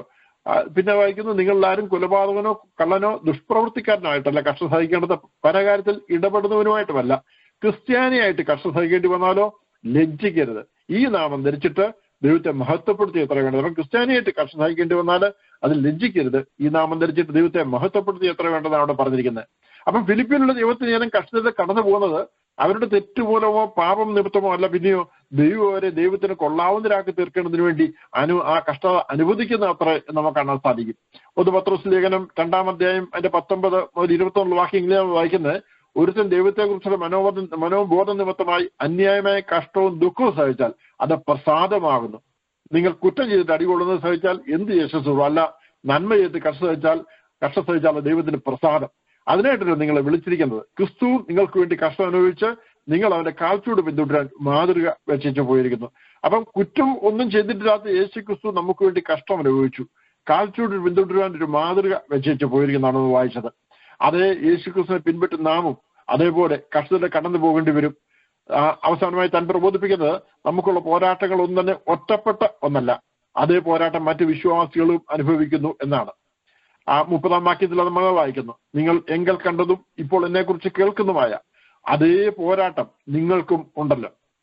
അപ്പം ആരെങ്കിലും പറയും എനിക്ക് മാത്രമേ കഷ്ടം ഉണ്ടാകുന്നുള്ളൂ, ഞാൻ ഒരുവൻ മാത്രമാണ് ഈ ആത്മീയ പോരാട്ടത്തിൽ കഷ്ടം സഹിക്കുന്ന വ്യക്തി എന്ന് സ്വയം ചിന്തിക്കുവാൻ ഒരുപക്ഷെ പിശാച് കൂടെ അങ്ങനെയുള്ളവരെ പ്രേരിപ്പിച്ചെന്നിരിക്കും, കഷ്ടത്തിൽ കടന്നു പോകുന്നവരെ. അപ്പൊ നമ്മെ ഒറ്റപ്പെടുത്തി അവന്റെ തന്ത്രങ്ങളാൽ ഹൃദയം കലക്കിയാൽ പീഡയുടെ തീവ്രത വർദ്ധിപ്പിക്കാമെന്ന് ശത്രു ചിന്തിക്കുന്നുണ്ടായിരിക്കാം. 1 പത്രോസ് ലേഖനം 4-ാം അധ്യായം 12, 13, 14 വാക്യങ്ങൾ: പ്രിയമുള്ളവരെ, നിങ്ങൾക്ക് പരീക്ഷയ്ക്കായി സംഭവിച്ചിരിക്കുന്ന അഗ്നിശോധനയെങ്കിൽ ഒരു അപൂർവ കാര്യം നിങ്ങൾക്ക് വന്നുകൂടി അതിശയിച്ചു പോകരുത്. ക്രിസ്തുവിന്റെ കഷ്ടങ്ങൾക്ക് പങ്കുള്ളവരാകും തോറും സന്തോഷിച്ചു കൊള്ളുവിൻ, അങ്ങനെ നിങ്ങൾ അവന്റെ തേജസ്സിനെ പ്രത്യക്ഷത്തിൽ ഉല്ലസിച്ചാനിപ്പേണ്ടി വരാം. നമ്മൾ മുമ്പ് വായിച്ചത് ഇത് പത്രോസും യോഹന്നാനും ദൈവകൽപ്പന അനുസരിച്ച് സുവിശേഷം അറിയിക്കുകയും നന്മ ചെയ്യുകയും നിമിത്തം സന്നിധി സംഘത്തിലെ വിചാരണയ്ക്ക് ശേഷം അടിക്കപ്പെട്ടവരായി മടങ്ങിപ്പോകുമ്പോൾ അവർ പറയുന്ന ആ വാക്കുകൾ വളരെ ശ്രദ്ധേയമാണ്. അപ്പോസ്തല പ്രവൃത്തികൾ 5:40 നമ്മളിങ്ങനെ വായിക്കുന്നുണ്ടത്: അവർ അവനെ അനുസരിച്ചു, അപ്പോസ്തലന്മാരെ വരുത്തി അടുപ്പിച്ചു, ഇനി യേശുവിന്റെ നാമത്തിൽ സംസാരിക്കുന്നത് കൽപ്പിച്ച് അവരെ വിട്ടയച്ചു. അവരെ അടുപ്പിച്ച് വിട്ടയച്ചപ്പോൾ അവരുടെ പ്രതികരണം എന്താണ്? 41-ാം വാക്യത്തിൽ നാം ഇങ്ങനെയാണ് വായിക്കുന്നത്: തിരുനാമത്തിനു വേണ്ടി അപമാനം സഹിപ്പാൻ യോഗ്യരായി എണ്ണപ്പെടുകയാൽ അവർ സന്തോഷിച്ചുകൊണ്ട് ന്യായാധിപ സംഘത്തിന് മുമ്പിൽ പുറപ്പെട്ടു പോയി. അപ്പം അവര് അടികൊണ്ട് ശരീരം പൊട്ടി വേദനയെടുത്ത് പോവുകയാണ്. അപ്പൊ അവിടെ ചെയ്യുന്നത് എന്താ? തിരുനാമത്തിനു വേണ്ടി അപമാനം സഹിപ്പാൻ യോഗ്യരായി എണ്ണപ്പെടുകയാൽ അവർ സന്തോഷിച്ചുകൊണ്ട് ന്യായാധിപ സംഘത്തിന്റെ മുമ്പിൽ നിന്ന് പുറപ്പെട്ടു പോയി എന്നാണ് നമ്മൾ വായിക്കുന്നത്. അപ്പൊ പൗലോസും ശീലാസും ഫിലിപ്പിയ കാരാഗ്രഹത്തിലായിരുന്ന കാര്യം നമ്മൾ മുമ്പ് ചിന്തിച്ചാണല്ലോ. അവര് അടികൊണ്ട് ദേഹമൊക്കെ പൊട്ടി ചങ്ങലയിട്ട് പൂട്ടപ്പെട്ടവരായി ആയിരിക്കുന്ന സ്ഥാനത്ത് അവരുടെ ദൈവമേ, ഞങ്ങളെ ഈ കാരാഗ്രഹത്തെ വിടുവിക്കണോ, ഞങ്ങളെ അതിന് ദോഷമൊന്നും ചെയ്തില്ലല്ലോ, എന്തിനാ ഞങ്ങളെ ഇവിടെ വിളിച്ചുകൊണ്ട് വന്ന് ഈ അടി കൊണ്ട് ജയിലിലാക്കിയിരിക്കുന്ന എന്നൊന്നുമല്ല അവർ പറഞ്ഞത്, അല്ലെങ്കിൽ അവിടുന്ന് വിടുവിക്കണമെന്നൊന്നുമല്ല അവർ പ്രാർത്ഥിച്ചത്. അവർ ഒന്ന് മാത്രമേ ചെയ്തുള്ളൂ, അവർ ദൈവത്തെ പാടി ആരാധിച്ചു. ആ കാരാഗ്രഹത്തിന്റെ മധ്യത്തിൽ അവിടെ അവിടെ ദൈവത്തിന്റെ വലിയ അത്ഭുത പ്രവൃത്തി വെളിപ്പെടുകയായി തീർന്നു. അപ്പോൾ ആ കഷ്ടതയും പീഡയൊക്കെ കടന്നു വരുമ്പോൾ അവിടെ നമ്മുടെ പ്രതികരണം എന്താണെന്ന് വളരെ പ്രധാനപ്പെട്ട ഒരു കാര്യമാണ്. അപ്പോൾ എന്നാൽ നാം മാത്രമല്ല മറ്റുള്ളവരും നമ്മെ പോലെ കഷ്ടം അനുഭവിക്കുന്നുള്ള അറിവ് ആ കഷ്ടങ്ങളിൽ കടന്നു പോകുന്നവർക്ക് അതൊരാശ്വാസം ആണ്. ആകസ്മികമായ എന്തെങ്കിലും അനുഭവം നമുക്കുണ്ടാകുമ്പോൾ നമ്മളിലേക്ക് തന്നെ ഒതുങ്ങിക്കൂടി അന്തർമുഖരായിരിക്കാതെ മറ്റുള്ളവരുടെ വേദനകളും കഷ്ടങ്ങളും കാണുമ്പോൾ അവരുടെ കഷ്ടങ്ങളുടെ മധ്യേ അവരെ ആശ്വസിപ്പിക്കുകയും അവർക്ക് വേണ്ടി പ്രാർത്ഥിക്കുകയും ചെയ്യുന്നത് നമ്മുടെ ഭാരങ്ങൾ ലഘൂകരിക്കുവാനുള്ള മാർഗം കൂടി ആണെന്നുള്ള കാര്യം നാം വിസ്മരിച്ചുകൂടാ. അപ്പൊ നമ്മൾ മറ്റുള്ളവരെ അവരെ ധൈര്യപ്പെടുത്തി അവർക്ക് വേണ്ടി പ്രാർത്ഥിക്കുമ്പോൾ നമ്മുടെ ഭാരം കുറഞ്ഞു വരും. അത് ദൈവം നമ്മളെ അതിനാണ് വിളിച്ചിരിക്കുന്നത്. നമ്മൾ ഏതൊരു അവസരം കടന്നു പോയാലും മറ്റുള്ളവരെ നമ്മൾ ധൈര്യപ്പെടുത്തുവാനും മറ്റുള്ളവരെ ബലപ്പെടുത്തുവാനും മറ്റുള്ളവരെ പ്രാർത്ഥിപ്പാനും ഒക്കെ നമ്മൾ മാത്രം റെഡിയായിത്തീരണം. അതാണ് പൗലൂസ് പറയുന്നത്, നാം ഒരുമിച്ച് ഈ പോരാട്ടത്തിൽ ഏർപ്പെട്ടിരിക്കുന്നത്. മാത്രമല്ല, നിങ്ങൾ എങ്കിൽ കണ്ടതും കഴിഞ്ഞ കാലത്ത് ഞാൻ ക്രിസ്തുവിന് വേണ്ടി കഷ്ടപ്പെടുന്നത് ഫിലിപ്പിയർ കണ്ടിട്ടുണ്ട്. എന്നാൽ അത് അവിടെ കൊണ്ടും തീർന്നില്ല. ഇപ്പോഴും താൻ ഭയങ്കരവും വലുതുമായ ഒരു പോരാട്ടത്തിന്റെ മധ്യയാണ് ആയിരിക്കുന്നത്. അപ്പോസ്തലനായ പൗലോസിന്റെ ജീവിതം നമ്മൾ അറിയാം. സുവിശേഷ വേലയിൽ ഉടനീളം താൻ വലിയ കഷ്ടത്തിലും ഭാരത്തിലും പീഡയിലും കടന്നു പോയത്. അവിടെ എങ്ങും അതിന്റെ ആ പീഡയുടെ മധ്യത്തിലെങ്ങും അവിടെ തളരാതെ അപ്പോസ്തലനായ പൗലോസ് പിന്നെയും മുന്നോട്ട് പോകുന്ന കാണുന്നത് ഞാൻ പലപ്പോഴും ചിന്തിക്കാറുണ്ട്. ലുസ്ട്രയിൽ ചെന്നപ്പോൾ അവിടെ മുടന്തനായിരുന്ന ഒരുവനെ സൗഖ്യമാക്കി. അവിടുത്തെ ടെമ്പിളിലെ പുരോഹിതനൊക്കെ കടന്നു വന്ന് കാളയുമായിട്ടൊക്കെ കടന്നു വന്ന് ഇവര് ദേവന്മാരാണെന്ന് പറഞ്ഞ യാഗം അർപ്പിക്കാനൊക്കെ തുടങ്ങി. അതിന് പൗലോസ് അവരെ തടഞ്ഞു. എന്നാൽ പിന്നെ നമ്മൾ വായിക്കുന്നത് സഹോദരന്മാരും യഹൂദരായ സഹോദരന്മാരും മറ്റു പറ്റത്ത് കടന്നു വന്നിട്ട് ഇവർക്കെതിരെ ബഹളമുണ്ടാക്കി, ഇവരെ കല്ലെറിഞ്ഞ് ഇവരെ താഴെ വീണു.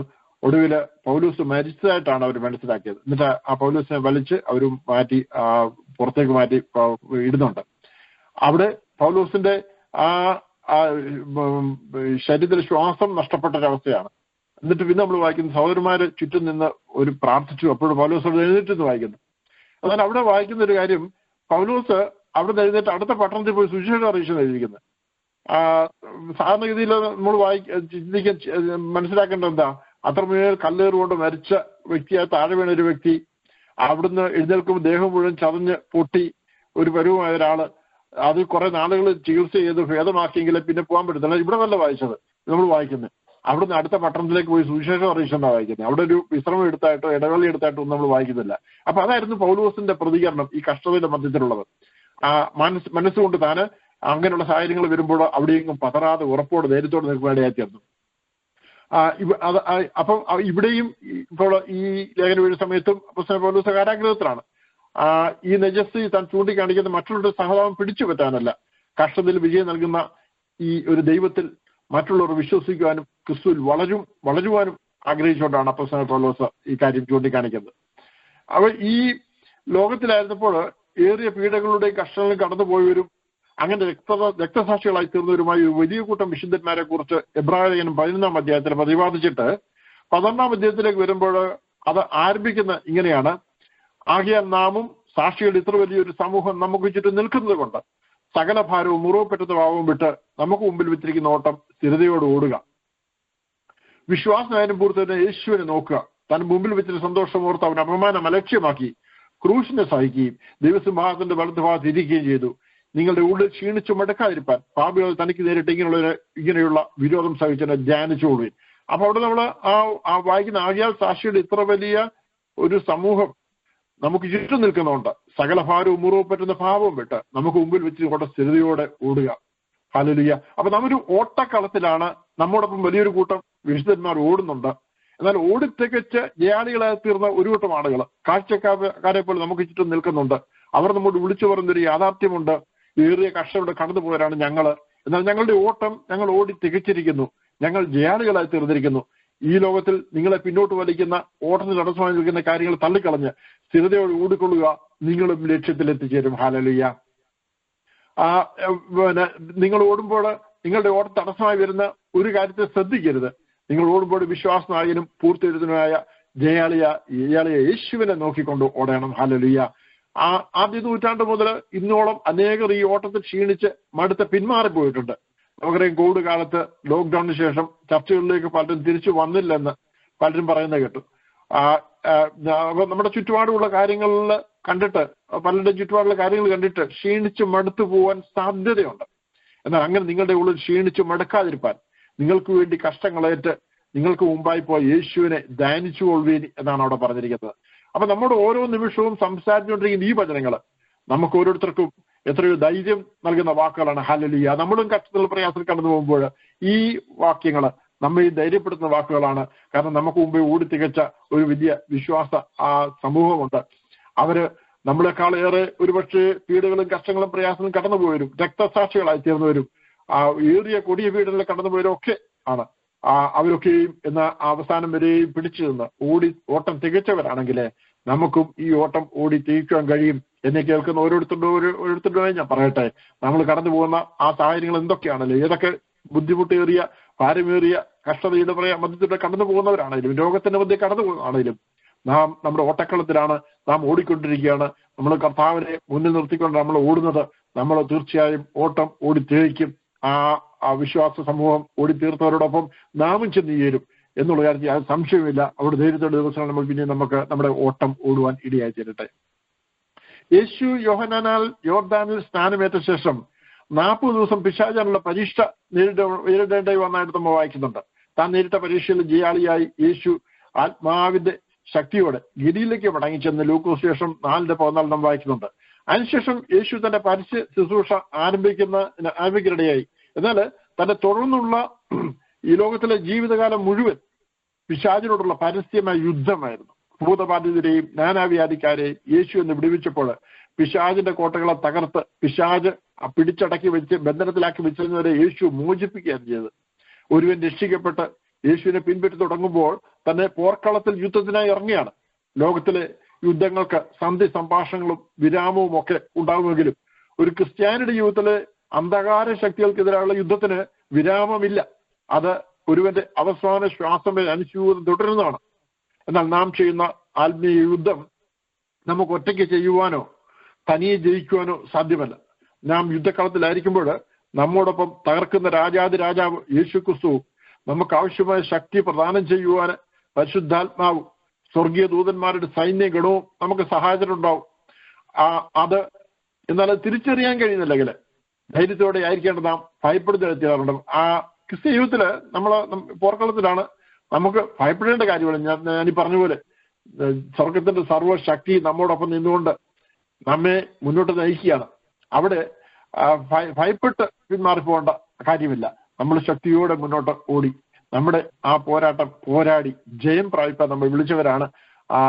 എന്നാൽ ഞാൻ മുമ്പ് പറഞ്ഞ പോലെ ചിലരെങ്കിലും ആ ഒരു ദർശനം പ്രാപിക്കാൻ കഴിയാത്തവർ പലരും വീണു പോയിട്ടുണ്ട്, നമുക്കറിയാതെ. നമ്മൾ എലീശാ പ്രവാചകന്റെ ചരിത്രം പരിശോധിക്കുമ്പോൾ എലീശാ പ്രവാചകൻ ദോതാനിൽ പാർക്കുമ്പോൾ തന്റെ പടനീക്കത്തിന്റെ രഹസ്യങ്ങൾ ഇസ്രായേൽ രാജാവിനെ അറിയിക്കുന്നതിനാൽ പ്രവാചകനെ പിടിക്കുവാൻ ശക്തിയുള്ള സൈന്യത്തെ കുതിരകളും രഥങ്ങളുമായി അരാമിലെ രാജാവ് വായിക്കുന്ന 2 രാജാക്കന്മാർ 6:13 വായിക്കുന്നുണ്ട്. 15 വാക്യത്തിൽ പ്രവാചകന്റെ ബാല്യക്കാരൻ അരാമ്യ പടയെ കണ്ട ഭയപ്പെട്ട പ്രവാചകനോട് അയ്യോ യജമാനെ നാം എന്ത് ചെയ്യുമെന്ന് പറഞ്ഞപ്പോൾ പിന്നെ എലീശ പ്രാർത്ഥിച്ചു, യഹോവേ ഇവൻ കാണത്തക്കവണ്ണം ഇവന്റെ കണ്ണ് തുറക്കണമെന്ന് പറഞ്ഞു. യഹോവ ബാല്യക്കാരന്റെ കണ്ണ് തുറന്നു. എലീശയുടെ ചുറ്റും അഗ്നിമയമായ കുതിരകളും രഥങ്ങളും കൊണ്ട് മല നിറഞ്ഞിരിക്കുന്നത് അവൻ കണ്ടു. ഇതുപോലെയാണ് നമ്മുടെ സഹായത്തിന് നമ്മുടെ ചുറ്റും ദൂതന്മാരുണ്ടെന്ന് വിശ്വസിക്കുവാൻ തയ്യാറാതെ പലപ്പോഴും നാം അകാരണമായി ഭയപ്പെടുന്നതിനെത്തിയിരുന്നത്. നാം ഭയപ്പെടുവാൻ സാധ്യതയുണ്ടെന്ന് അറിയാവുന്ന ദൈവം യെശയ്യാപ്രവചനം 41:10 പറഞ്ഞിരിക്കുന്നത്, നീ ഭയപ്പെടേണ്ട, ഞാൻ നിന്നോടുകൂടി ഉണ്ട്. ഭ്രമിച്ചു നോക്കണ്ട, ഞാൻ നിന്റെ ദൈവമാവുന്നു. ഞാൻ നിന്നെ ശക്തീകരിക്കും, ഞാൻ നിന്നെ സഹായിക്കും. എന്റെ നീതിയുള്ള വലം കൈകൊണ്ട് ഞാൻ നിന്നെ താങ്ങും. ഭയപ്പെട്ട് ഭ്രമിച്ചു നോക്കുന്ന തന്റെ പ്രിയപ്പെട്ടവരെ നോക്കിയിട്ടാണ് ദൈവം പറയുന്നത്, നീ ഭയപ്പെടേണ്ട, ഞാൻ നിന്നോടുകൂടി ഉണ്ട്. ഭ്രമിച്ചു നോക്കണ്ട, ഞാൻ നിന്റെ ദൈവമാകുന്നു. ഞാൻ നിന്നെ ശക്തീകരിക്കും, ഞാൻ നിന്നെ സഹായിക്കും. എന്റെ നീതിയുള്ള വലം കൈകൊണ്ട് നിന്നെ താങ്ങും. അപ്പം ക്രിസ്തീയ ജീവിതത്തിൽ ഭയപ്പെടാൻ തക്കവണ്ണമുള്ള ആ സാഹചര്യം ഉണ്ടാവും. എന്നാൽ ശത്രു നമ്മളെ ഭയപ്പെടുത്തുവാൻ ശ്രമിക്കും. അപ്പൊ സാഹചര്യങ്ങൾ ഫാക്റ്റൊക്കെ അങ്ങനെയൊക്കെയാണ്, ശരിയാണ്. നമ്മളെ ഭയപ്പെടുത്തത്തക്കവണ്ണമുള്ള അവസ്ഥകളൊക്കെ നമ്മുടെ ജീവിതത്തിലുണ്ടാവും. എന്നാൽ നമ്മൾ ഭയപ്പെടേണ്ട ആവശ്യമില്ല എന്നുള്ളതാണ് യാഥാർത്ഥ്യം. അവിടെ ഭയപ്പെടുത്തക്കവണ്ണമുള്ള സാഹചര്യം ഉണ്ടാകുമ്പോൾ നമ്മൾ കർത്താവിന്റെ മുഖത്തേക്ക് നോക്കണം. കർത്താവിന്റെ സാന്നിധ്യം നമ്മുടെ ഒപ്പം ഉണ്ട്. ദൂതന്മാരുടെ ദൂതഗണം നമ്മുടെ ഒപ്പം ഉണ്ട്. പരിശുദ്ധാത്മ ശക്തി നമുക്ക് അവൈലബിൾ ആണ്. അതുകൊണ്ട് ഏതൊരു സാഹചര്യത്തിനും മധ്യത്തിൽ നമ്മളായിരുന്നാലും ദൈവം നമ്മളെ കൈവിടാതെ നമ്മുടെ കൂടെ ഇരുന്ന് നമ്മെ വഴി നടത്തും. അവിടെ നമ്മൾ ഒന്നുകൂടി ചിന്തിക്കേണ്ട ഒരു വിഷയമുണ്ട്. നമ്മളത് മുമ്പ് ചിന്തിച്ചിട്ടുള്ളതാണ്. അപ്പോസ്തലനായ പൗലോസ് മാസിഡോണിയ കോൾ കേട്ട് ഫിലിപ്പിയിലേക്ക് കടന്നുപോയി. അവിടെ ചെന്ന് ആ കഷ്ടതയിലും ഭാരത്തിലും മനസ്സിലായപ്പോഴും പുറപുറക്കാതെ അവിടെ ദൈവത്തെ പാടി ആരാധിക്കുന്ന അപ്പോസ്തലന്മാരെ നമ്മൾ കാണാൻ സാധിക്കും. അതിലൂടെ ദൈവത്തിന്റെ ഒരു പദ്ധതി അവിടെ ചെയ്തെടുക്കാനുണ്ടായിരുന്നു. ദൈവത്തിന്റെ വലിയൊരു ഉന്നതമായ പദ്ധതിയുടെ ഭാഗമായിരുന്നു ആ കഷ്ടതയും പ്രയാസവും ഭാരവും ഒക്കെ. അപ്പോസ്തലൻ പൗലോസിന്റെ ജീവിതത്തിലെ മിക്ക കഷ്ടതയും ഭാരവും പ്രയാസവും ഒക്കെയും ഇങ്ങനെ ദൈവത്തിന്റെ വലിയ ഉന്നത പദ്ധതിയുടെ ഭാഗമായിരുന്നു. അത് മനസ്സിലാക്കി തിരിച്ചറിയാൻ കഴിയുന്നവരെ സംബന്ധിച്ചോളം ആ ഏത് കഷ്ടതയിൽ കടന്നു പോയാലും അതിന് അപ്പുറത്ത് ദൈവത്തിന്റെ ഒരു പ്രവൃത്തി വെളിപ്പെടാനുണ്ടെന്നുള്ള യാഥാർത്ഥ്യം നമ്മൾ മനസ്സിലാക്കണം. അപ്പൊ നാമും നമ്മുടെ ജീവിതത്തിലെ കഷ്ടങ്ങളും പ്രയാസങ്ങളും കടന്നു പോകുമ്പോൾ ആ കഷ്ടതകൾ കടന്നുപോയി അതിന്റെ മറുവശത്ത് ചെല്ലുമ്പോൾ ദൈവത്തിന്റെ ഒരു പ്രവൃത്തി കാണാൻ സാധിക്കും. അത് ദൈവനാമത്തിന്റെ മഹത്വത്തിന് കാരണമായി തീരും. അതിലൂടെ ചിലർ ദൈവത്തെ കണ്ടുമുട്ടേണ്ടതായി തീരും. ആ യാഥാർത്ഥ്യം മനസ്സിലാക്കുമ്പോൾ നമ്മൾ ഭയപ്പെടേണ്ട സാഹചര്യം ഉണ്ടായാലും ഭയപ്പെടേണ്ട ആവശ്യമില്ല. ദൈവം നമ്മുടെ ഒപ്പം ഉണ്ട്. ദൈവത്തിന് നമ്മളിലൂടെ ചില പ്രവൃത്തി ചെയ്തെടുക്കാനുണ്ട്. ആ പ്രവൃത്തി ചെയ്തെടുക്കുമ്പോൾ അതിലൂടെ ദൈവനാമം മഹത്വം എടുക്കാൻ ഇടയായി തീരും എന്നുള്ള യാഥാർത്ഥ്യം നാം മനസ്സിലാക്കുമ്പോൾ ആ ദൈവത്തോട് ചേർന്നിരിപ്പാനും ഏതൊരു കഷ്ടത്തിന്റെയും ഭാരത്തിന്റെയും പ്രയാസത്തിനും മധ്യത്തിലാണെങ്കിലും അവിടെ ദൈവത്തിന്റെ ആ സംരക്ഷണയിലാണ് നാം, അല്ലെ ദൈവത്തിന്റെ പദ്ധതിയിലാണ് നമ്മളെ കാര്യം മനസ്സിലാക്കേണ്ടതായി തീരണം. അതാണല്ലോ നമ്മുടെ വിശ്വാസ വീരന്മാരുടെ അനേകരുടെ ജീവിതത്തിൽ കാണാൻ സാധിക്കുന്നത്. മേശക് ചന്ദ്രു അഭിനഗോഗും തീക്കകത്ത് അവരെ എറിഞ്ഞു. പക്ഷെ അവിടെ ദൈവത്തിന്റെ പദ്ധതി വെളിപ്പെട്ടു വന്നു. അവിടെ ദൈവനാമം ഉയർത്തേണ്ടതായി തീർന്നു. ദാനിയേലിനെ സിംഹക്കൂട്ടിൽ എറിഞ്ഞു. അവിടെ ദൈവത്തിന്റെ പദ്ധതി വെളിപ്പെട്ടു വന്നു. അവിടെ ദൈവനാമം ഉയർത്തേണ്ടത്. ഞാൻ അതിന്റെ കാര്യങ്ങളൊന്നും പറയുന്നില്ല. അപ്പോൾ ഞാൻ പറഞ്ഞു വരുന്നത് ദൈവത്തിന്റെ എണ്ണത്തിന് കഷ്ടതയും ഭാരവും പ്രയാസവും ഒക്കെ ഉണ്ടാകാം. എന്നാൽ അത് നമ്മൾ ദൈവത്തോടൊപ്പം നിൽക്കുമ്പോൾ ദൈവത്തിന്റെ കാര്യമാണ്. ദൈവത്തിന്റെ നമ്മൾ കടന്നു പോകുന്ന സാഹചര്യം ദൈവത്തിന്റെ കാര്യമാണ്. ദൈവം അത് ടേക്ക് കെയർ ചെയ്യും. ദൈവം നമ്മുടെ കൂട്ടിൽ നമ്മൾ നടത്തും. നമ്മൾ ദൈവത്തിന്റെ കാര്യങ്ങളിൽ താണിരുന്നാൽ മാത്രം മതി. അവിടെ ദൈവത്തിന്റെ നാമം മഹത്വം തക്കണം ഇടയായി തീരും. അതുകൊണ്ട് ആ ഒരു വലിയ തിരിച്ചറിവ് നമ്മുടെ ജീവിതത്തിൽ ഉണ്ടായിട്ട് നമ്മൾ ദൈവത്തോടൊപ്പം ചേർന്നിരിപ്പ് ഇടയായി തീരട്ടെ. അവിടെ ദൈവനാമം അങ്ങനെ ഉയർത്തപ്പെടാൻ നമ്മളുടെ ഇടയായി തീരും. ഹല്ലേലൂയ. അപ്പൊ നാം നമ്മുടെ ക്രിസ്തീയ ജീവിതത്തില് അന്ധകാര ശക്തികൾക്കെതിരായ പോരാട്ടം വിരാമം ഇല്ലാതെ തുടരുമ്പോൾ തന്നെ സുവിശേഷ സത്യങ്ങൾക്ക് പ്രാധാന്യം കൊടുത്തുകൊണ്ടുള്ള ഒരു ജീവിത ശൈലിയും വിശ്വാസികൾ പരസ്പരമുള്ള ഐക്യവും നമുക്ക് ലഭിച്ചിട്ടുള്ള വിശ്വാസ പ്രമാണത്തിന്റെ സംരക്ഷണാർത്ഥമുള്ള പോരാട്ടവും നമുക്ക് ഉണ്ടായിരിക്കണം. പൗലോസ് ക്രിസ്തുവിന്റെ മഹത്വമേറിയ ശുശ്രൂഷിക്കാൻ തിമോത്തിയോസിനെ ആഹ്വാനം ചെയ്യുമ്പോൾ കർശനമായ ഒരു കൽപ്പന കൂടി നൽകേണ്ടതായി തീർന്നു. പട ചേർത്തവനെ പ്രസാദിപ്പിക്കേണ്ടതിന് യാതൊരു പടയാളിയും ജീവനകാര്യങ്ങളിൽ ഇടപെടാതിരിക്കുന്നു. പട ചേർത്തവനെ പ്രസാദിപ്പിക്കേണ്ടതിന് യാതൊരു പടയാളിയും ജീവനകാര്യങ്ങളിൽ ഇടപെടാതിരിക്കുന്നു. അപ്പൊ ദൈവനാമത്തിനായി വിളിക്കപ്പെട്ട ഒരു വ്യക്തി ഏതെങ്കിലും മറ്റു കാര്യങ്ങൾ ബിസിനസ് മറ്റെന്തെങ്കിലും കാര്യം ചെയ്ത് തന്റെ ജീവിതകാലം മുഴുവൻ അതിനായി ചെലവഴിച്ചാൽ ആ വ്യക്തിയെ കൊണ്ട് ദൈവനാമത്തിനായി യാതൊന്നും ചെയ്യാൻ കഴിയത്തില്ല. അപ്പം ദൈവം നമ്മളെ വിളിച്ചിരിക്കുന്ന വിളി എന്താണോ ആ വിളിക്കത്തോടെ ദൈവത്തോട് ചേർന്നിരിക്കുമ്പോഴാണ് ദൈവത്തിന് നമ്മളോട് പ്രവർത്തിക്കാൻ കഴിയുന്നത്. അപ്പൊ ക്രിസ്തുവിനോടുള്ള സമ്പൂർണ്ണ സ്നേഹത്തിൽ നിന്ന് നമ്മെ വേർതിരിക്കുവാനും നമ്മെക്കുറിച്ചുള്ള ദൈവീയ ഉദ്ദേശത്തിൽ നിന്നും ലക്ഷ്യത്തിൽ നിന്നും നമ്മെ മാറ്റിക്കളയുവാനും ശത്രു ശ്രമിച്ചെന്നിരിക്കാം. എന്നാൽ ലോകകാര്യങ്ങൾ മുഴുകി അലഞ്ഞു തിരിയുവാൻ ക്രിസ്തീയ പടയാളിയെ ദൈവം അനുവദിക്കുന്നില്ല. ക്രിസ്തീയ ജീവിതത്തില് ഓരോ വിശ്വാസിക്കും പലവിധമായ പ്രതികൂല സാഹചര്യങ്ങൾ നേരിടേണ്ടി വന്നേക്കാം. അപ്രകാരമുള്ള സാഹചര്യങ്ങളിൽ ഇരുമനസ്സുള്ളവരാകാതെ ഏക മനസ്സുള്ളവരായി ഞാൻ ഇരുമനസ്സുള്ളവരെന്ന് പറയുമ്പോൾ നമുക്ക് എല്ലാവർക്കും അറിയാവുന്നതാണല്ലോ. നമ്മൾ ദൈവനാമത്തിനോട് നിൽക്കുമ്പോൾ അവിടെ സംശയമുണ്ടായി അല്ലെങ്കിൽ മറ്റു ഇന്ത്യകൾ കടന്നു വന്ന് നമുക്ക് മുന്നോട്ട് പോകേണ്ട സ്ഥാനത്ത് മുന്നോട്ട് പോകാൻ കഴിയാതെ ഇരിക്കുന്ന സാഹചര്യം ഉണ്ടാകാനിടയാറില്ല. അപ്പം ആ ഇരുമനസ്സുള്ളവരാകാതെ ഏക മനസ്സുള്ളവരായി കഷ്ടങ്ങളിൽ വിജയം കൈവരിക്കുവാൻ പരിശുദ്ധാത്മാവ് നമ്മെ 1-ാം അധ്യായത്തിൽ ആഹ്വാനം ചെയ്യുകയാണ്. സുവിശേഷത്തിന് അനുയോജ്യമായ ഒരു ജീവിത ശൈലിയും ഐക്യതയും നമുക്കുണ്ടായിരിക്കണം. തനിയുമല്ല ക്രിസ്തുവിന് ജീവിതത്തിലെ പ്രധാന സ്ഥാനം കൊടുക്കുവാനും നമുക്കിടയായി തീരണം. ഫിലിപ്പി ലേഖനവും മറ്റ് അപ്പോസ്തലൻ പൗലോസിന്റെ ലേഖനം കൊണ്ടൊക്കെ എല്ലാ വിശ്വാസികളും ക്രിസ്തീയ പക്വത പ്രാപിച്ചവരായി തീരണമെന്നാണ് അപ്പോസ്തലൻ പൗലോസ് ആഗ്രഹിക്കുന്നത്. നമ്മൾ പഠിച്ചു വരുമ്പോൾ നമുക്ക് അതനുസരിച്ച് കാണാൻ സാധിക്കും. ക്രിസ്തീയ പക്വത, ക്രിസ്ത്യൻ മെച്യൂരിറ്റി അത് പ്രാപിച്ചവര് ഉറപ്പോടെ ദിവസം നിൽക്കണേതിൽ അവർ ആടിയില്ലെന്നവരായിരിക്കത്തില്ല, അവർ അസ്ഥിരരായിരിക്കത്തില്ല, അവര് ഉറപ്പോടെ ദിവസം നിൽക്കുന്നവരായിരിക്കും. ക്രിസ്തീയ പക്വത പ്രാപിച്ചവർ ക്രിസ്തുവിനെ അനുഗമിക്കുന്നവരായിരിക്കും. ഗുരുവിനെ അനുഗമിക്കുന്ന ശിഷ്യരെന്ന പോലെ അതുപോലെ ക്രിസ്തീയ പക്വത പ്രാപിച്ചവര് കർത്താവിന്റെ കൽപ്പനകൾ അനുസരിക്കുന്നവരായിരിക്കും. എനിക്കറിയാം, എന്നെ കേൾക്കുന്ന ദൈവത്തിന്റെ ജനം, നിങ്ങൾ ധാരാളം ദൈവത്തിന്റെ വചനമൊക്കെ കേട്ട് ദൈവവചനം നന്നായി അറിയുന്നവരും ക്രിസ്തീയ പക്വത പ്രാപിച്ചവരുണ്ടെന്ന് എനിക്കറിയാം. അപ്പൊ നമ്മൾ ഓരോരുത്തരും പക്വത പ്രാപിച്ചവരായി വിശ്വാസികളായി കർത്താവിന്റെ ഇഷ്ടമൊക്കെയും ചെയ്ത് ദൈവത്തെ പ്രസാദിക്കുന്നവരായിരിക്കാൻ ദൈവം നമ്മെ നമ്മെക്കുറിച്ച് ആഗ്രഹിക്കുകയാണ്. അതിനായി ഈ ദിവസങ്ങളിൽ നമ്മെ ദൈവങ്ങൾ ഏൽപ്പിക്കാം. ആ ദൈവത്തിന്റെ വചനം നമ്മൾ കേൾക്കുമ്പോൾ അത് നമ്മൾ ഏറ്റെടുക്കുന്നതിനായി തീർന്നിട്ട് അതിൽ നമ്മൾ ഏറ്റെടുത്ത് അതിൽ നമ്മൾ വളർച്ച പ്രാപിക്കുമ്പോൾ അങ്ങനെ ഓരോ ദിവസം കഴിയുന്തോറും നമ്മൾ ക്രിസ്തീയ പക്വതയിൽ മുന്നേറണം ദൈവം നമ്മെ പറ്റി ആഗ്രഹിക്കുകയാണ്. അങ്ങനെ ആ ക്രിസ്തീയ വളർച്ച അത് മുന്നോട്ട് പോകുമ്പോഴാണ് ക്രിസ്തുവാൻ തലയോളം വളരുന്നവരായി തീരുന്നതൊക്കെ നമുക്ക് ഇടിയായിത്തീരുന്നത്. അങ്ങനെ ആ ക്രിസ്തുവേശുള്ള ഭാവം നമ്മളിൽ ഉണ്ടായിട്ട് ആ ദിവ്യസഭാത്തിന് കൂട്ടാളികളായി തീർന്നിട്ട് കർത്താവിനെ യഥാർത്ഥമായി പിൻപറ്റുന്നവരായി തീരുന്ന ദൈവം നമ്മെ പറ്റി ആഗ്രഹിക്കുന്നു. അങ്ങനെയുള്ളവര് ആടി ഉരുന്നവരായിരിക്കത്തില്ല, അവർ അസ്ഥിരരായിരിക്കത്തില്ല, അവർ പിന്മാറിപ്പോകുന്നവരായിരിക്കത്തില്ല, അവർ വീണു പോകുന്നവരായിരിക്കത്തില്ല. ഹല്ലേലൂയ. അവർ ഉറപ്പോടെയും ധൈര്യത്തോടെയും ഏതൊരു സാഹചര്യം കടന്നു വന്നാലും, ഏതൊരു ശത്രുവിന്റെ പോര് കടന്നു വന്നാലും, ഏതൊരു അവസ്ഥയിലായിരുന്നാലും അവിടെ എങ്ങും പതറാതെ കർത്താവിനോടൊപ്പം നിന്നുകൊണ്ട് അന്ത്യത്തോളം ധൈര്യത്തോടെ ദൈവത്തെ പിൻപറ്റുവാനും അവസാനം ഓട്ടം ജയിക്കുന്നവരായിരിക്കും എന്നുള്ള കാര്യത്തിൽ സംശയമില്ല. എന്നെ കേൾക്കുന്ന എല്ലാവരും അപ്രകാരം ധൈര്യത്തോടെ ദൈവത്തെ പിൻപറ്റുവാനും നമ്മുടെ ഓട്ടം അവസാന പോയിന്റ് വരെ ഓടി തികച്ച് കർത്താവിന്റെ സ്ഥാനത്തിൽ വിശ്വസത്തോടെ കടന്നു ചെല്ലുന്നവരായിരിക്കണം. എല്ലാവരും സഹായിക്കുമാറായിട്ട് പ്രാർത്ഥിക്കുന്നു. ഞാൻ എന്റെ വാക്കോട് അവസാനിപ്പിക്കുന്നു. എല്ലാവരും ധാരാളമായി അനുഗ്രഹിക്കുമാറാകട്ടെ. ഹല്ലേലൂയ. Thank you. God bless you. ഐശ്വര്യമായി സ്വപ്നത്തിലെ ദൈവം നമ്മളെ അനുഗ്രഹിച്ചല്ലോ. വചനത്തിന്റെ വാതിലെ ഭക്തനെ തുറന്നു കൊടുത്തുവല്ലോ. ഹല്ലേലൂയ. സ്തോത്രം. ദൈവത്തിന് വേണ്ടി നാം കത്തി എരിയുന്നവരായിരിക്കണം നമ്മുടെ ഹൃദയം. ഹല്ലേലൂയ. ദൈവത്തിന് വേണ്ടി നാം ശോഭിക്കണം. ഹല്ലേലൂയ. സ്തോത്രം. നമുക്ക് ഒരു തീഷ്ണത ഉണ്ടായിരിക്കണം. നമ്മുടെ ദൈവം തീഷ്ണതയുള്ള ദൈവമാകുന്നു. സ്തോത്രം. ഹല്ലേലൂയ. സ്തോത്രം. ഉത്സാഹം ഉള്ളവരെ ആ ദൈവം അന്ന് എന്ന് നോക്കുന്നത്. ഉത്സാഹികളെ ദൈവം നോക്കും. ഉത്സാഹത്തോട് ധൈര്യശാലികളായിരിക്കണം. ഹല്ലേലൂയ. എതിരാളികളുടെ എതിർപ്പിന് ഹല്ലേലൂയ സ്തോത്രം ധൈര്യമുള്ളവരായി ഇരിക്കാൻ ഇന്ന് രാത്രികാലം പരിശുദ്ധാത്മാവ് നമ്മളെ ഓർമ്മിപ്പിച്ചുവല്ലോ. ഹല്ലേലൂയ സ്തോത്രം. വലനായ ഗോലിയാത്തിനെ വീഴ്ത്തുവാൻ ദേവഭക്തനായിരിക്കുന്ന ദാവീദിനെ ഹല്ലേലൂയ ദൈവം കരുതലെടുത്തു. ഹല്ലേലൂയ. ദാവീദിനെ സംബന്ധിച്ച് നാം പഠിക്കുമ്പോൾ ധൈര്യശാലിയായിരുന്നു. ഹല്ലേലൂയ. ഫിലിസ്ത്യ മലനായ ഗോലിയാത്തിനെ വീഴ്ത്തുവാൻ ദാവീദിന്റെ ഹല്ലേലൂയ തീഷ്ണത, ധൈര്യം, ദൈവത്തിന് വേണ്ടി പ്രവർത്തിക്കുന്നതിൽ ഒരു നല്ല ഹൃദയം ദൈവം നമ്മളെ കുറിച്ച് ആഗ്രഹിക്കുന്നു.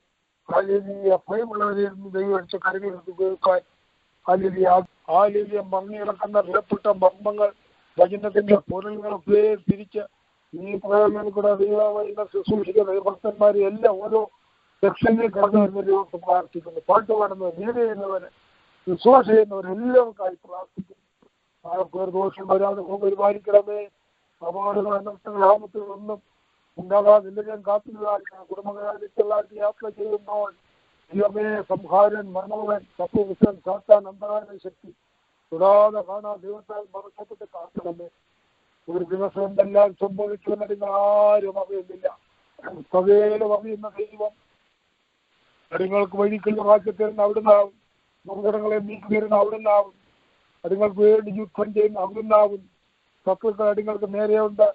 ആ ശത്രുക്കളെ ദൈവമേ മക്കളങ്ങളാക്കി മാറ്റുവാനൊക്കെ പ്രാർത്ഥിക്കുകയാണ്. ശത്രുക്കൾ നശിച്ചു പോകുവാനല്ല. അവിടുത്തെ വരവിനായി എല്ലാവരും ഒരുങ്ങണം. ഹല്ലേലൂയ. സ്തോത്രം, സ്തോത്രം, സ്തോത്രം. എല്ലാം മഹത്വം തന്നെ. രാത്രികാല സുഖവർഗങ്ങൾ തന്നെ രാത്രിയാമങ്ങളൊക്കെ എഴുന്നേറ്റ് പ്രാർത്ഥിപ്പാൻ അതുങ്ങളെ കത്തിയുണർത്തണമേ. ഹല്ലേലൂയ. അരകെട്ടി കത്തിക്കൊണ്ടിരിപ്പാൻ കരിന്തിരി കത്തുവാൻ ഇടവരരുത് എന്ന് പ്രാർത്ഥിക്കുന്നു. മഹത്വപ്പച്ചന് യേശു ക്രിസ്തുവിന്റെ നാമത്തിൽ അപേക്ഷിക്കുന്ന കേൾക്കണം.